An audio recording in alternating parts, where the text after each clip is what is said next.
2, 1. Hey, gang, and welcome back to Reality's Edge with Doc and Buddy. We have a really interesting episode today, a fascinating episode based on some investigative journalism done by Dr. Hein, who got a really fascinating witness and got an incredible testimonial, and it's kind of taking us into many directions. And in some ways, these different directions may be leading us right to the heart of this whole issue. Doc, would you kind of fill everybody in on this story and everything? And hey, how you doing, pal? Hey, how's it going, buddy? Happy New Year again. Still great early. To see you. Happy New Year. I heard hi, everyone. I heard we got two of our predictions right so far, even already. We did. Oh, yes, right.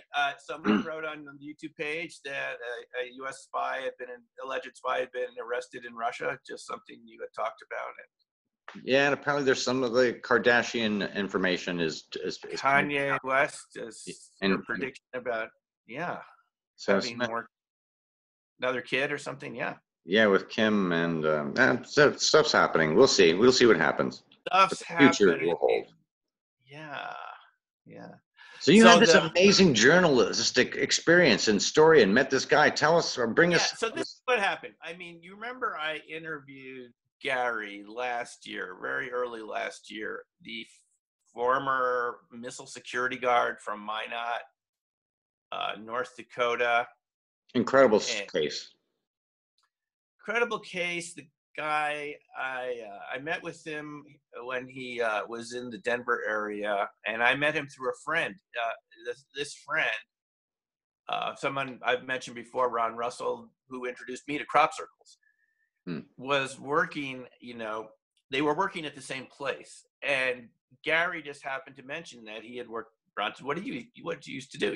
And Gary said, I used to work in the Air Force. And Ron said, well, I seen the UFOs. And Gary, he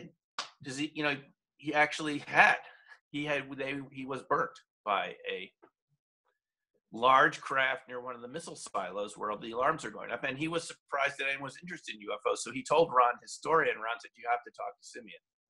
It's an amazing story. And wasn't half of his weapon and everything and the vehicle and everything. I mean, especially it's on the heels of a previous episode of ours where we're talking about the effects of this very thing and how he may even have some brain injuries he doesn't even know about from that. No, that's right.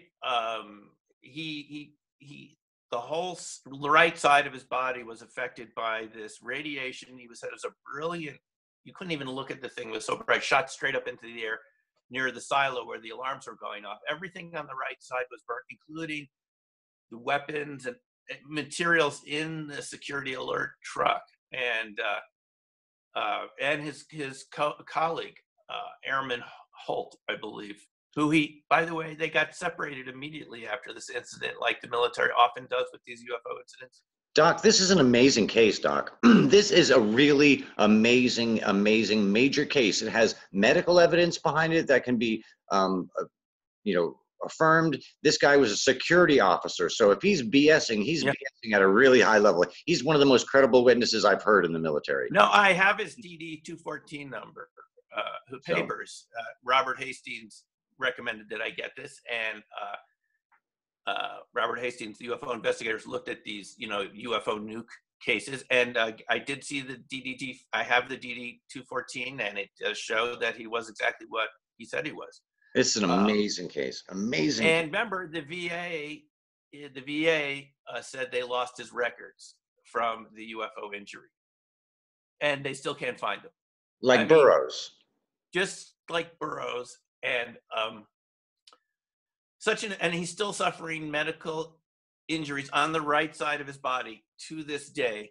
I believe he has had some contact with people that who deal with the medical issues related to contact.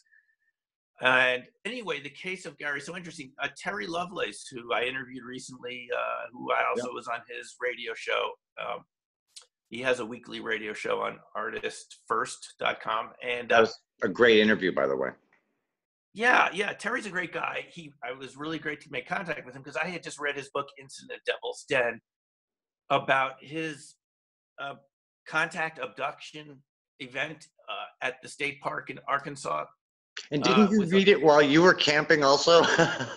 we did some episodes while I was camping out there, buddy, if you remember. And I was reading it, and I've always felt good every time I've been camping anywhere. So I must have an ET controller, just like David Noble Whitecrow. But Terry looked at Gary's video and he said, "This guy," because Terry worked also before he was stationed at Whiteman Air Force Base. In where was it, outside of Kansas City. Before he worked there, he was a medic, and he had, was around the missile silos. He had an experience of seeing a triangular craft, not a huge one. This was a really interesting story that Terry told us, and it's in the book, Incident Devil's Den. And is that they were called out one night for an injury in the missile silo, right? There's like 10 missiles per launch control facility with the Minuteman III, and in the 70s, right?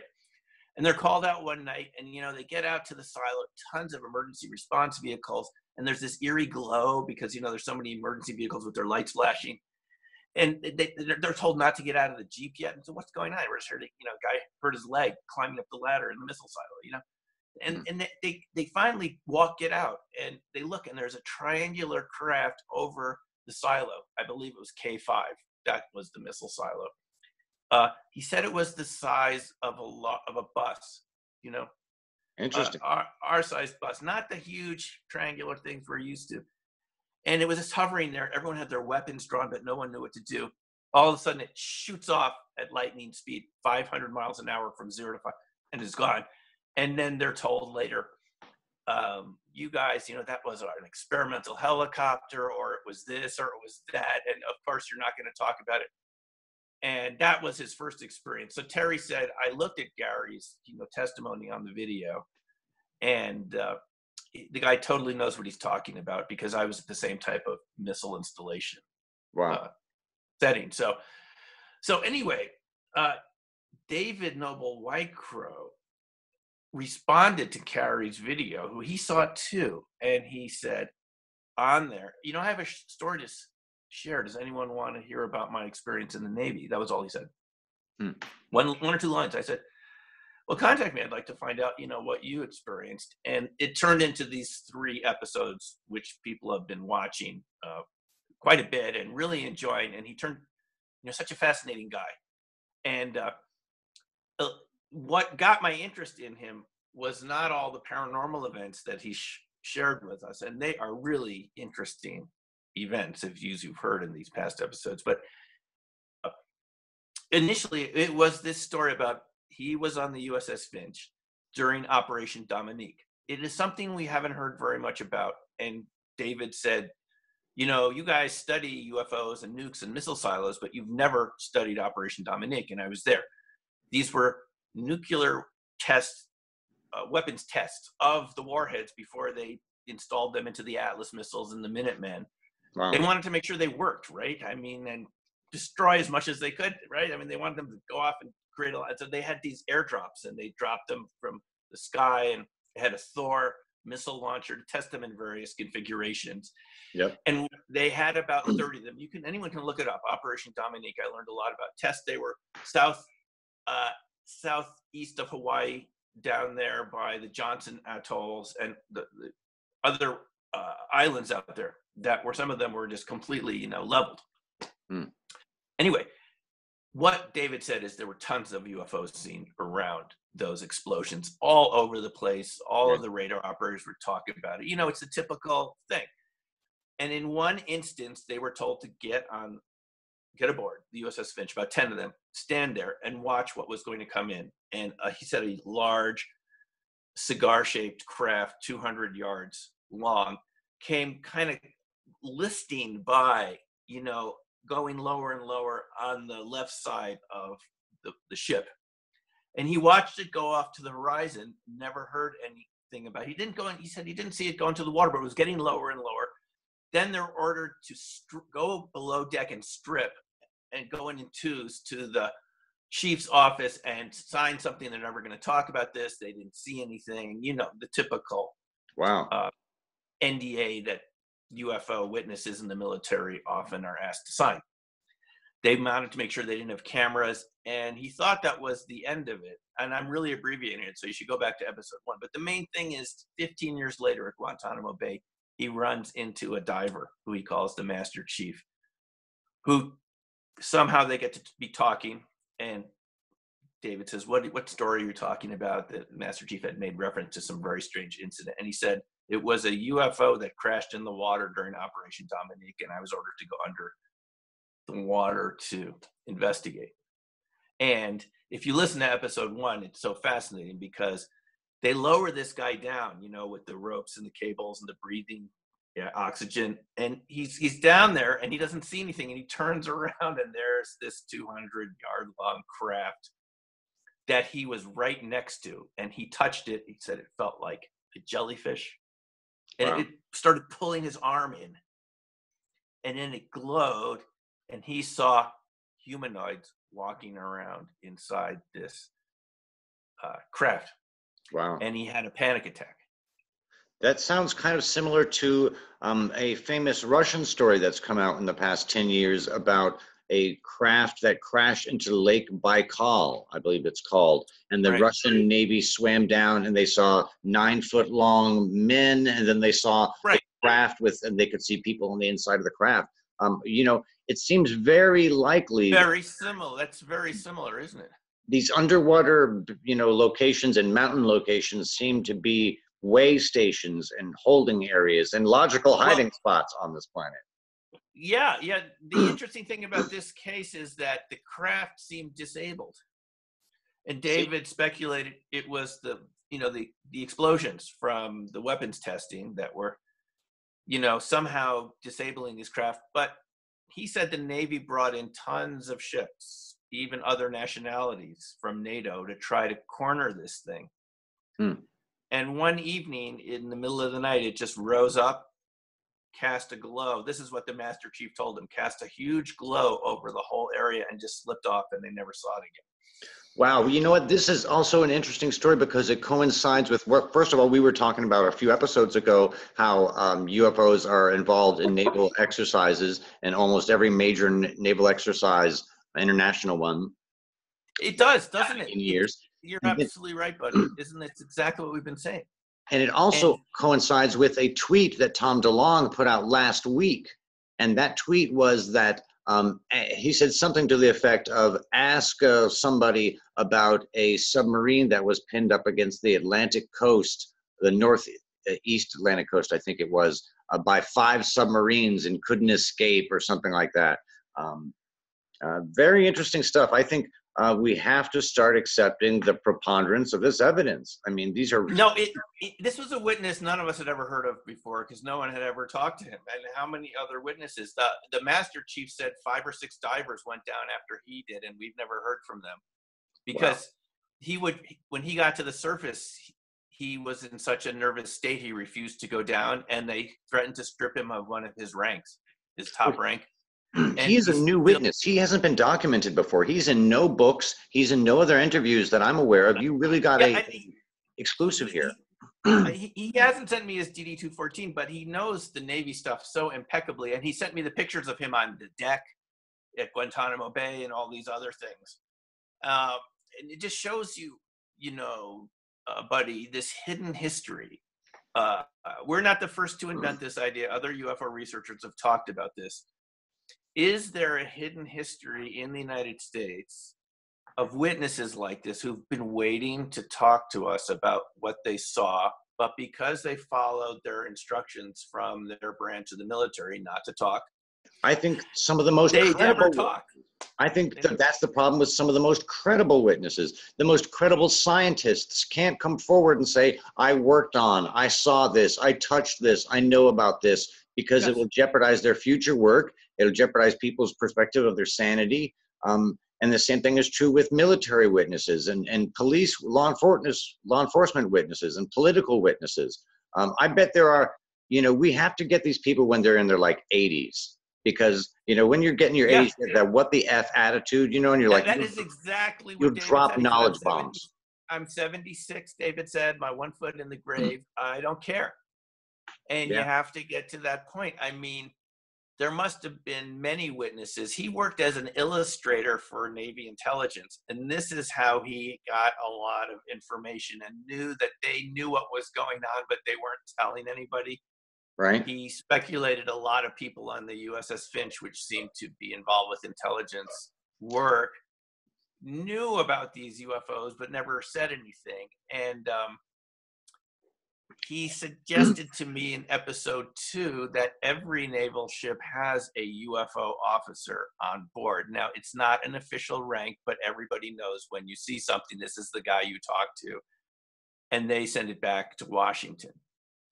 So that would be a huge story, buddy, wouldn't it? If some of these people came forward. I mean, we've been talking about this is a huge story. This witness is huge. And the implications of this witness's testimony is not just one UFO case. He speaks to a broad range of phenomena. He speaks to... Well, this is the thing. It's a big case. This is a big case. This is why I wanted to talk about it, buddy. People have heard episode 1. I just didn't want to repeat it. But here's what the impact on me has been over the past couple of days.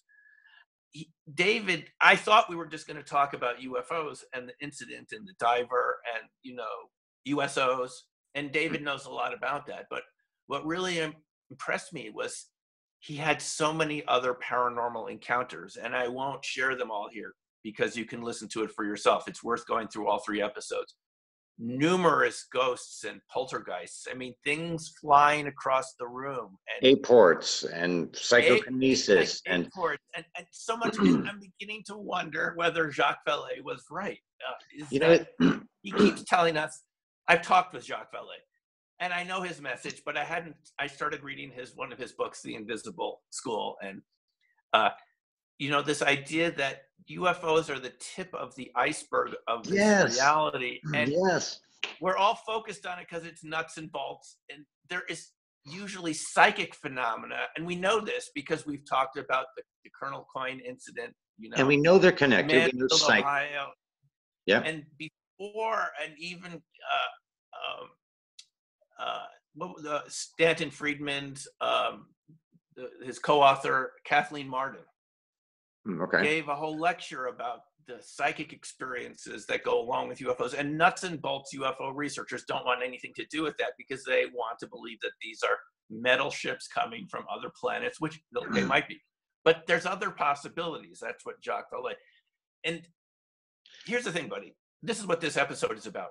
It seems like these psychic experiences are intrinsically linked to the UFO contact phenomena. Am I right? Or absolutely, indisputably. And that's what came home to me with David. And I also watched Hunt for the Skinwalker a couple days ago. This all ties in together, and I think it's about.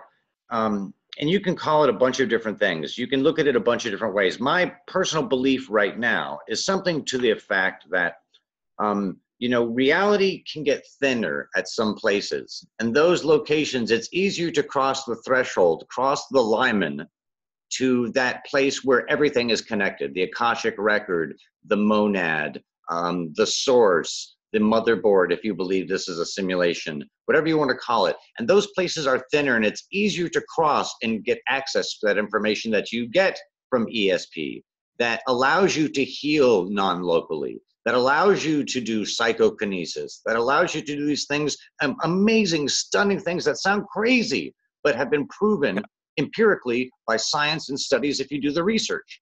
No, right. All these different phenomena, from out-of-body experiences to clairvoyance to a synesthesia that involves psychic phenomena, to ESP, to even shamanic experiences, to spiritualism in the 1800s where they had things levitating and people levitating, even spiritual experiences like, I'm forgetting the famous friar, I think, who was a flying friar, who in like I think the 1500s or something. I think all of these are just different facets because it's on the edge of reality, because it's on the edge of our knowing. It's foggy, and so we don't completely get a clear picture of it. And they seem like separate things, but these separate things are actually just different facets of one underlying structure. And that underlying structure, I think, is the fabric that holds this reality supported. Yeah. Underneath our reality, we can go and see other places, or we can use the power of our consciousness to heal someone from a distance, or all the, psycho, this just sounds nuts to people who aren't initiated, who haven't gone through I this. know, But that's but how, it's that's what I believe. It sounds kooky, but I tend to think you're right, buddy. I think these phenomena are all connected, and we call them paranormal or whatever you'd like to call it. But here's some of the supporting evidence. There are people yeah, who are like these locations, like Skinwalker Ranch. Uri Geller is one of these people who had all of these different phenomena that you talk about associated, from aports to yeah, precognition to RV to UFO stuff to all of that stuff around one person. The same thing with Ingo Swann. Even the phenomena of piggybacking, of the phenomena will go with other people. Even people who were exposed to Ingo Swann would say that for the next 48 hours, I had an increased ESP ability, or I had this ability, or I had aports following me home. So I think this thing about thinness, and for some weird reason, it also has to do with black holes. And I think maybe that's also because it's the structure of the universe is thinner at black holes. You know how they've proven that psychic powers are more accurate at local sidereal time at 13:30? right. Yes, the sidereal time? sidereal. Yeah, I've seen the evidence for that many times at the URBA conferences. Yeah, Because it seems like the black hole at the center of our galaxy is directly on the horizon. It's a straight shot. yes, right, And right. maybe that's the largest, thinnest area in our universe where the information can flow the thinnest. So if you're pointing towards it, it can flow faster maybe, or more clearly. These pieces seem to be coming together. There are other people who are thinking this. It's not just, us. There's a lot of people thinking these thoughts. There are people that want this to be separate from all these other phenomena, right? And I understand it, because our minds like things to be easily categorized and simplified. And imagining little guys and gals coming from other planets, in their metal ships, it's appealing to our science fiction mind. But is there a possibility, buddy, that this is phenomena presents it this way, so we kind of go with it and don't totally flip out because we can identify it from our science fiction? It's like you say, you can touch it. You can't touch ESP. It's hard to touch ESP. There's a Can't touch it. Weird. It's it's the nature of how limited our senses are. We evolved on this planet just to be able to perceive what we needed to. So our senses are not big enough to see. We know that the universe, we can only perceive 4% of the universe. We don't know what dark matter and dark energy is and all of this stuff. Our senses are so limited. So we should at least give the possibility of being able to contact or to connect to the universe in more dynamic ways. We should give that possibility at least some credence. We have to. No, buddy, we have to. You're absolutely right. When you read scientists saying in response to these phenomena, we know all the scientific physics laws, they've all been discovered, and it doesn't allow for this. And we know everything. I just read this a couple days ago. It was a critique of, it'll come back to me what it was. It was something, well, whatever it was, this physicist was saying, look, we know so much. Oh, it was a criticism of, it was someone criticizing ATIP or something like this. And they said, we know everything there is to know. And, it was Andreas Rossi's ECAT. We haven't talked about this yet. This is a sort of cold fusion relative. It's being tested again in January. Andrea Rossi, the Italian inventor. Yeah, it's an name familiar. I've been involved with this for years. I've even had some criticism on there when I post things. They say, "Oh my God, this guy believes in UFOs." And then the ATIP thing came out. I said, "Hello," but they were in their box too. But I love the ECAT world. I love looking at this. This is a whole nother topic we will get into about cold fusion, low energy nuclear reaction, all these alternative. I love it. Look, we know everything. There's no room for this, blah, blah, blah. And what you just said, buddy, is so true. We don't know what dark energy is. We don't have the slightest idea what dark matter is. Believe me, I read this in Science Magazine. Every week, there's a new theory of the week. about dark matter? Is it WIMPs? Is it axions? Which particles? Is it alternative universes? Nobody knows. When a physicist says we've discovered everything, and yet, Doc, as you just think pointed about out, this. 98% of the universe is unknown because of our Unknown. senses. Yep. How could you possibly say how could you discard any of these phenomena we're talking about because they don't fit in when we know from plain vanilla physicists that we don't even know something like 92% of the universe, and the remaining like 6% that we know, we can't see that either. So you're left with Yep. 2%. And you know, We're left with 2%. you realize that the dual slit experiment, the double slit experiment, Yep. is from 1801. Yeah. That's when it first came out. And no one to this day, 10, 15 years later, we still really don't know what's going on there.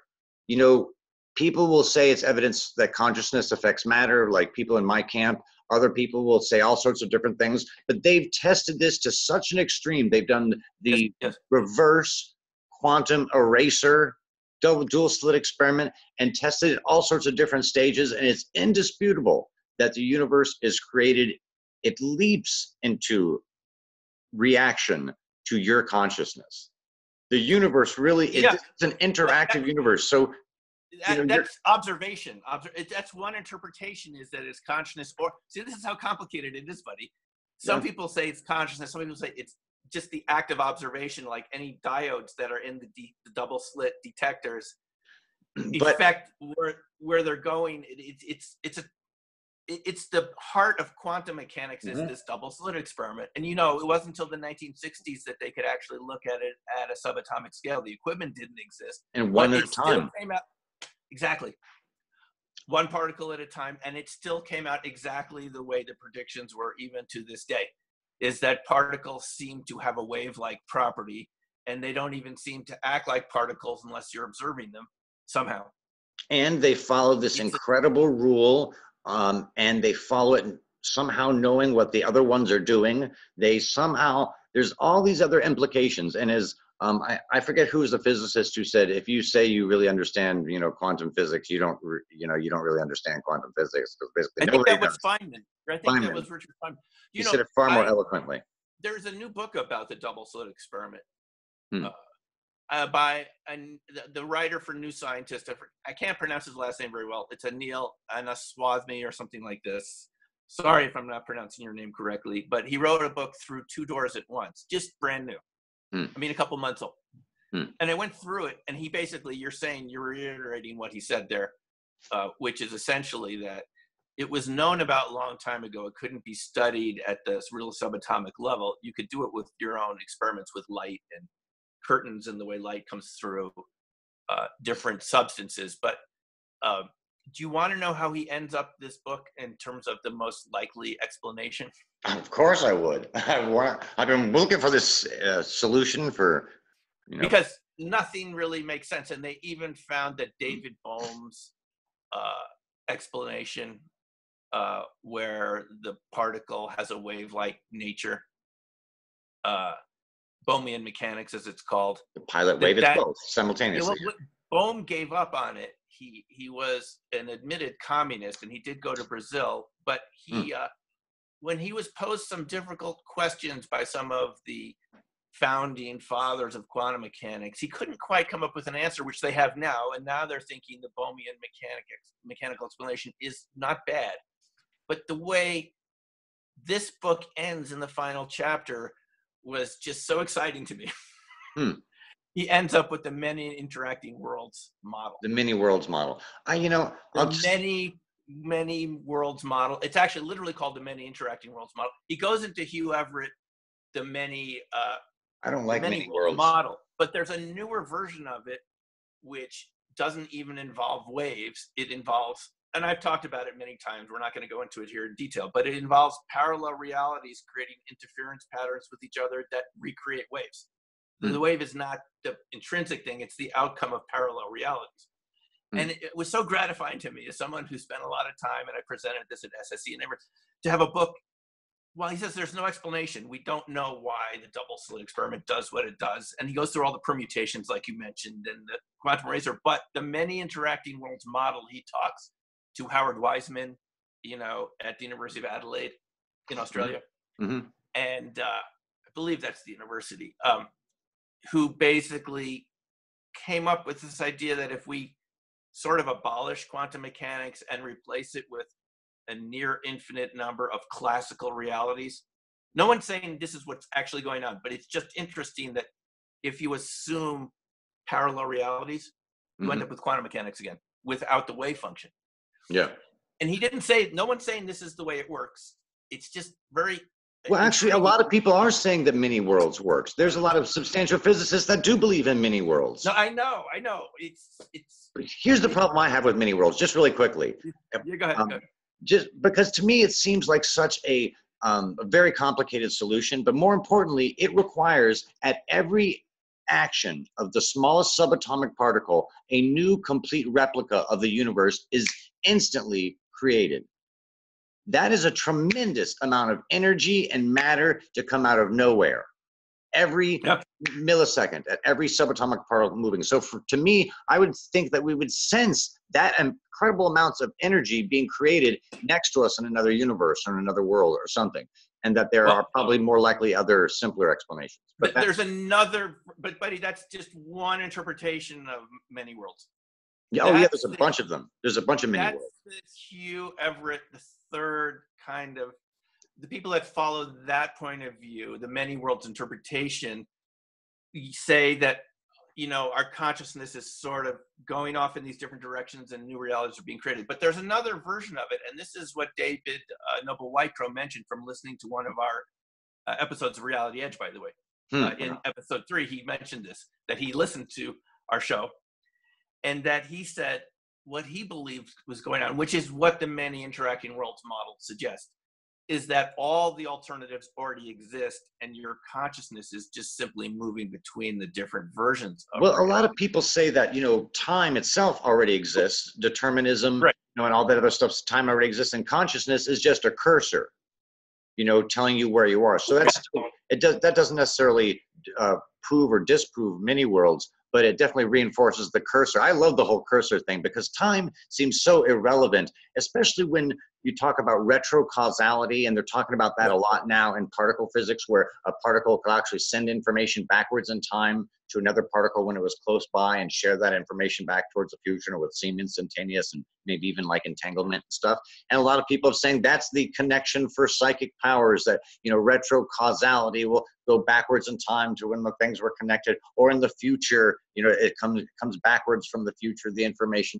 I don't know, but one of the things that helps to tie up all of these different thoughts, all these different parapsychological effects in ufology and consciousness, is something that Dr. Vernon Nepi came up with, the GIML, which is a consciousness field that he has actually done the metrics, the volumetrics for, in several white papers that have gotten it's gotten very good response in the scientific community. And that apparently the math, I don't know volumetrics at all, but apparently the math is very good, and he's done the volumetrics for it with subatomic particles and everything. And I have to go back for a second, because the objection that you placed to many worlds model, the Hugh Everett model, is what many people have said. Bryce DeWitt, one of the physicists back then who came across his dissertation, said, I don't believe all these realities are being created. If it was happening, I would know about it. I'd experience it. Yeah. To which Everett responded, he said, yes, but you don't experience yourself going around the sun right now, do you? Or spinning in the Earth's orbit. You don't feel that physically, do you? To which Bryce DeWitt responded, touche, yes, that's correct. And he actually became a strong proponent of it. But here's the thing, Comrade Budinsky, is that some people do object to this, any idea of parallel realities as being very complicated and it just sort of mind-boggling and so forth.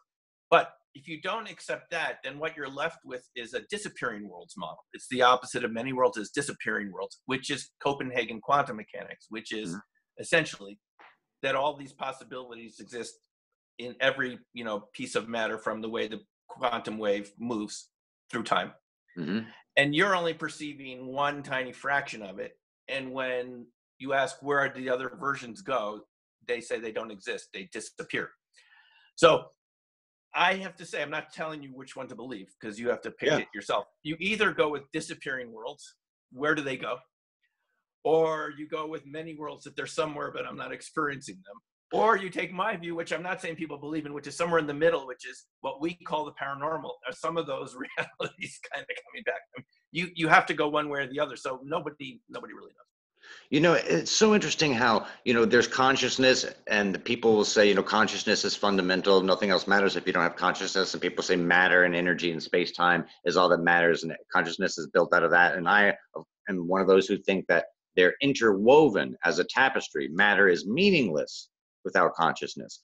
And consciousness is, of course, impossible without matter. And so a universe has this kind of dual feeding mechanism to it, whereby it is so deeply interwoven, consciousness and matter. And that explains how consciousness can interact with all of space-time and can do healing and can explain all these strange effects that we talk about, because consciousness is interwoven in ways that we truly don't understand. When you look at the dual slit experiment, the implications to me, and a lot of other things about the universe that seem very simulation oriented, like when you look there, it happens. Essentially, there's a lot of different things in physics that are essentially speak to that. It seems, this whole thing seems like a setup. This whole life, this whole universe seems like a setup. And there's definitely structure underneath that our senses cannot perceive. And this structure underneath may be a unifying structure. It may unify a lot of these things that we think are separate.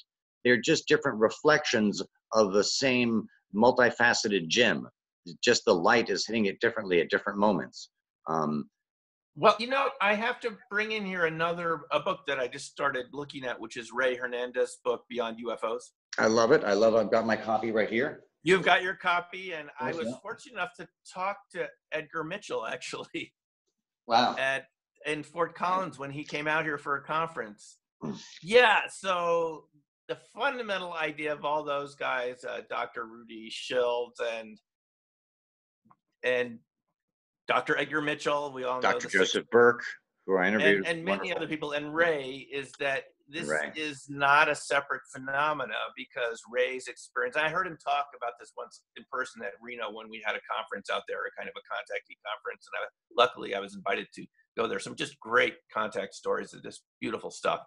And Ray talked about his experiences, and they were always, any of the UFO experiences were associated with other really fascinating, for lack of a better word, psychic experiences, appearances of what we, balls of light and entities.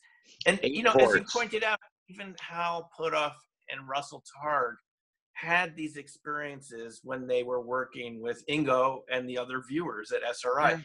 Yes. That book, Remote Viewers by Jim Schnabel, one of the first remote viewing books. Actually, Jim Marrs' book was the first, but his publisher wouldn't publish it initially because the government didn't want it to get published. That's why it was delayed.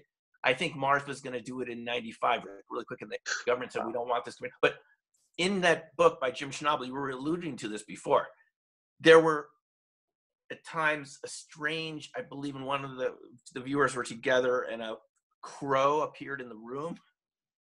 Wow. And there was another incident where both Hal and Russell were in a hotel room at some conference or something. I can't remember the specifics. You could look it up. And something kept knocking at their door. The floating arm?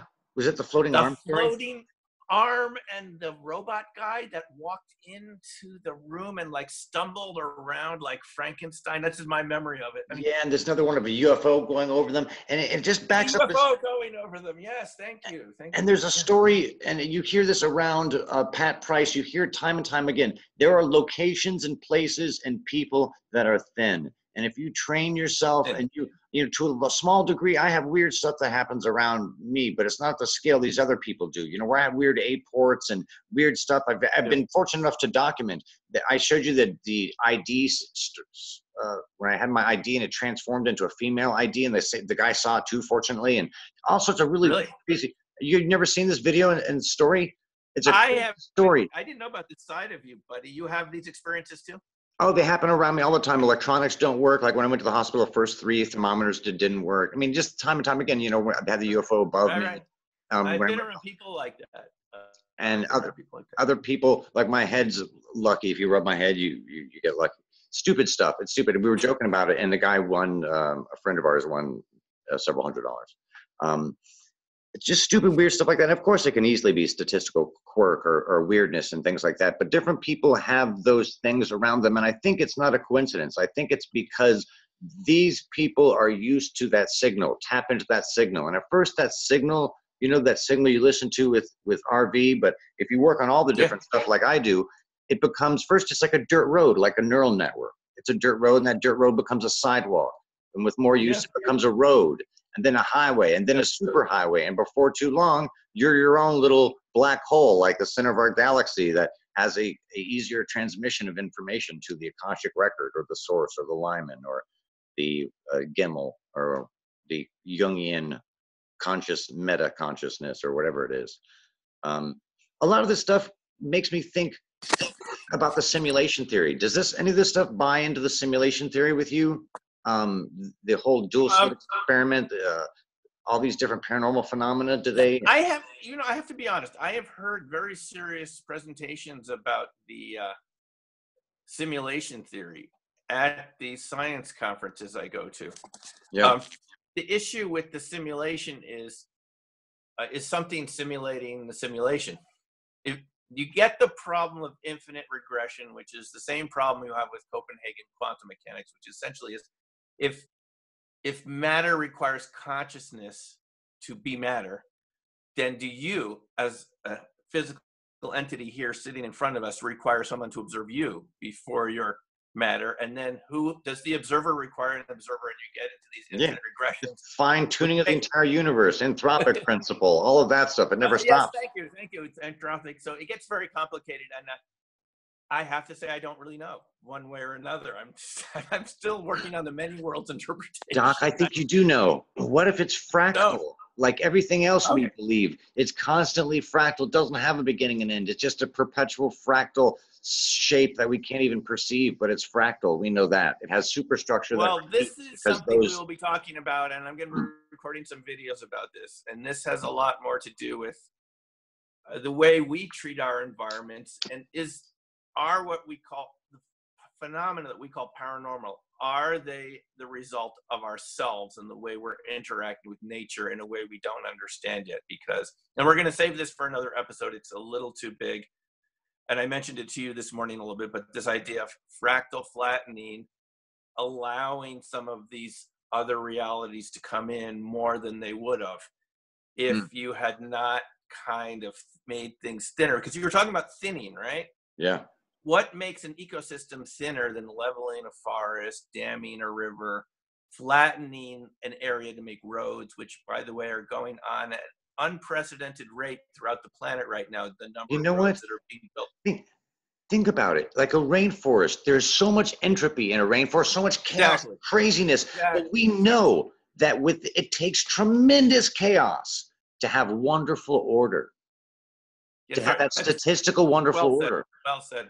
Yes. And so when we destroy those rainforests, we lose that wonderful order, those wonderful chances of miraculous things coming together to do incredible stuff. We're losing the miraculousness of our planet. And this increasing tendency for us to want to micromanage everything, and a much larger percentage of Fortune 500 companies making their living from data mining, which is in itself a type of fractal reduction where you're trying to predict what people are going to do and find these correlations, right? Remove the chaos in consumer behavior and get a better prediction of what people are going to do. I mean, look at these systems. Tim Cook of Apple called it the data industrial complex. He said it operates with a military precision to try to track what you do. There was an article about this in the New York Times just a few days ago where they showed the heat map of New York City from cell phone usage. There's billions of dollars being made of tracking cell phones to find out where people go. Your carriers sell this information, which is one reason why I leave mine in aircraft mode. That's why you can't always get me, buddy. I'm not available unless it's turned on. But we're in the era of where data is being sold as a commodity. And it's a type of reduction. It is, and it's a whole nother topic in itself. But what I'm approaching, it's a big topic. I'm approaching here just from the point of view of reductionism. Mhm. We've all talked about reductionism in terms of science, and my book Opening Minds was about reductionism and mechanistic science and how that kind of didn't take account for the fractals, and that's all true. Mhm. But the way our businesses operate on now, they're think of the biggest businesses right now in the internet and computers and social media. Mhm. They operate by trying to hone in exactly what your preferences are and what you've purchased and tracking what you do website by website as you navigate across the internet. And to become That is a addictive type and of everything. fractal flattening. And in my simian view of the world, and I made a video about this a couple months ago about why UFO contact and interaction would continue to increase as long as we keep flattening things. Mm. In that view of the multiverse, the more you flatten it here, the more it's going to pop up there, but it's going to I bounce back love this. because it's a okay. This is just the model of across all the multiverses. It's there's symmetries, Yes, there's a and you will balance. find exactly. So what we call paranormal Mhm. is actually energy and information bouncing back to us in a totally reconfigured way because we tried to crush the fractals. The fractals can't disappear. It's conserved across the entire system, okay, of I love it. world. I love it, Doc. And this is why we're going to be getting more of this if we keep on flattening everything. The alternative is to deliberately allow more uncertainty into your life. And I'd have to say, I believe Reality's Edge is part of that because we're not saying we totally understand. We're not trying to explain it away. We're trying to broaden the perspective You with know, the Doc, data.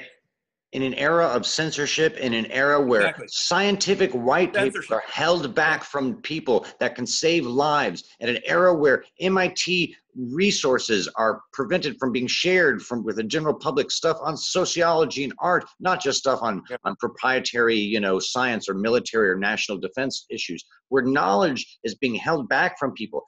It's a Yes. glorious time for the transparency of coming to terms with the power of your own consciousness and its ability to tap into whatever we're going to call it.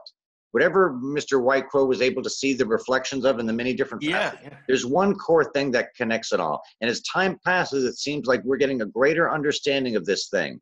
And whether we create it naturally, biologically, where we attune our senses to a higher level and everyone becomes more like Ingos and Uris and everyone becomes their own, ranch of their own kind and are able to connect with the universe in a greater way, the universe becomes more transparent. I think as things become more technological and crazy, it seems like the real trade-off, the safety of society comes with transparency, comes with the power of the individual. No, it's true.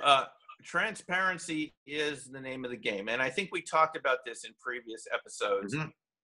Mm-hmm. As technology gets more dangerous and lone wolves and all that.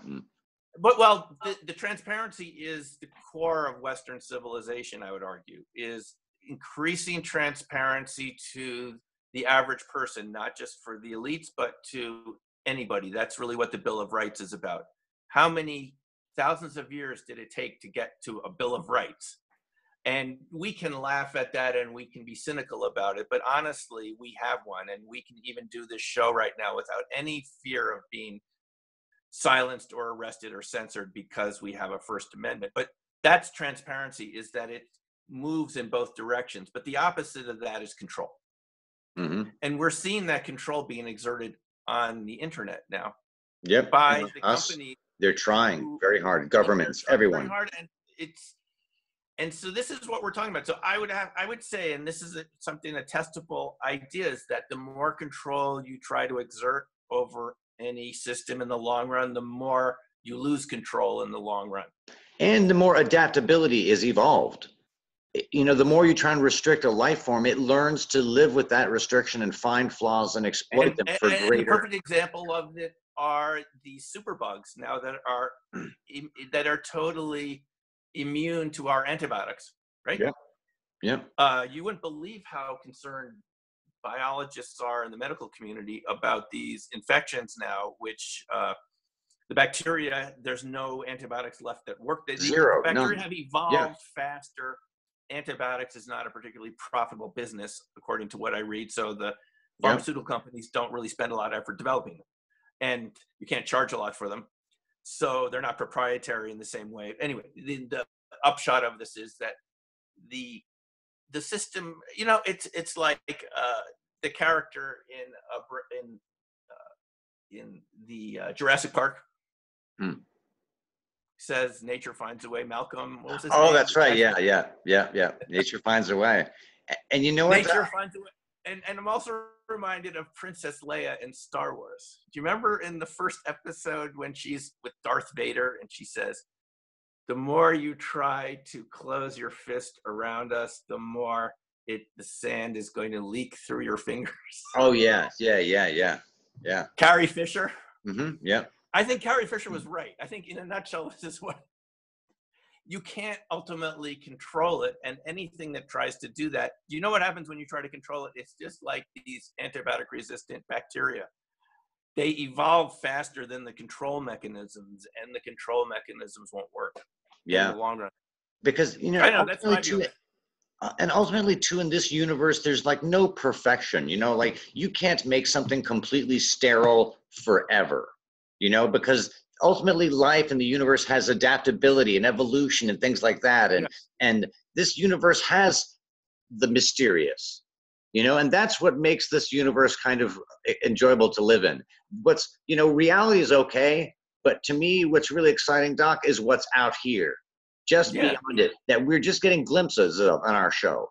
That we're thinking that maybe Just all little these different glimpse. things are together, but that stuff out there, that's exciting to me. And you know what?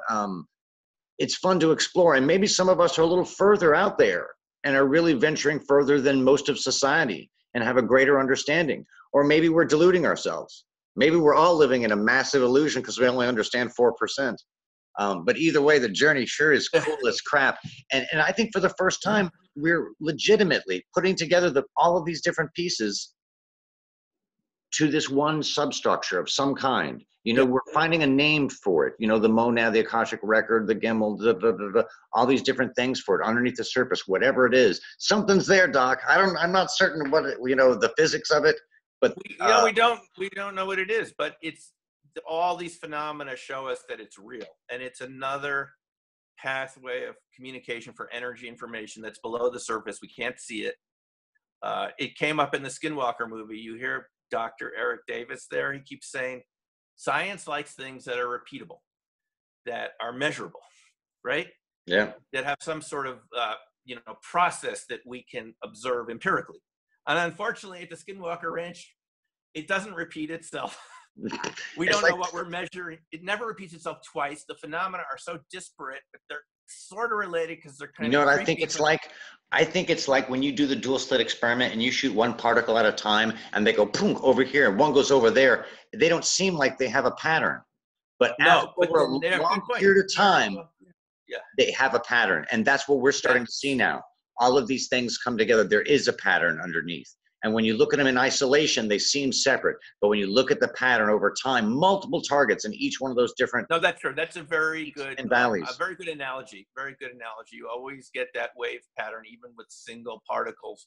One at a time, they'll still form the interference pattern. And that's what all data shows us too. So yeah, it's a good comparison. So our next episode is going to be what, Doc? It's going to be how psi and technology relate, how they're increasingly becoming more and more of the same thing. Yeah, that's a whole good conversation. We were talking about this a little earlier. That's what we'll talk about next time. Yes, tune in, folks. That sounds awesome. We're going to be talking about artificial intelligence and psi. Buddy and I were having a fascinating discussion about this earlier today, and we decided to stop talking so we could have a whole broadcast about it because it became so interesting, didn't it? Yeah, technology is becoming magic again, and it's really exciting. And we have an amazing guest coming up in about 2 weeks, or less than 2 weeks. Yeah, a super amazing guest. We've got a bunch of really cool things coming up for everyone. So it's really fun to be on Reality's Edge, Doc. And it's such an honor to be on with you. You too, buddy. This is so much fun to talk about these subjects. And we appreciate all of you out there your comments, your questions. It gives us ideas for future shows. So if you Yeah. haven't done so, click subscribe to either of our channels. And yes, it's down there, right there.